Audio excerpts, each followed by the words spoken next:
Севилай жылап келе жатады. Сумру жұмысқа келеді танысына. Джихан әкесінің ауру емес екенін біледі, ашуланып ұрсады. Сумру жұмысқа орналасады. Севилай Хикмет деп айқайлап, пышақ ұстап, менің анам кім дейді ашуланып. Бәрі таң қалады. Хикмет айтпайды. Сәметке ашуланып келеді. Пышақ тақайды. Ол мойындамайды. Джихан келіп пышағын алады, құшақтайды. Мелек құсқысы келеді. Барып тез алады. Хикмет Харикаға тиісіп құлатады.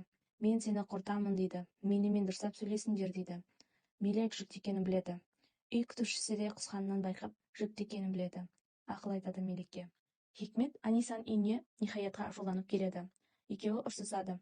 Терезесінен тас лақтырып кетеді. Сумру Тахсин орналастырып берген жұмыстан үйіне келеді. Бастығы айлығын береді. Келгенде барлық жағдайды сұрап таң қалады. Хикмет Сумру Хикметке ұрсып жатады. Неге айттың қыз емес екенін деп. Барлығы тамақ ішіп отырады. Севилай сұрайды. Менің ата-анам кім деп. Сол кезде Хикмет Севилайға мен саған айтпаймын, сен маған не істей аласың деп айтады. Джихан, Сәмет екеуі қатты қырылады.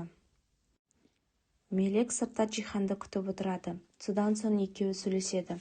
Джихан Мелек саған сенбеймін дейді. Негізі екіқабат екен айтуға барған. Қатты ұрысқаннан кейін айтпады. Нух Мелекті іздеп тұр, алаңдап. Мелек өз-өзіне қол жұмсағысы келеді, бірақ дәті бармайды. Үй қызметшісі Мелек бүгін көңіл күйі болмады.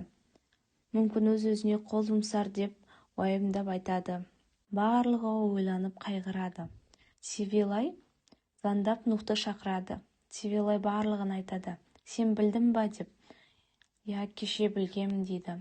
Жылап тұрады. Хикмет үйден Севилайдың кетіп қалғанын біледі.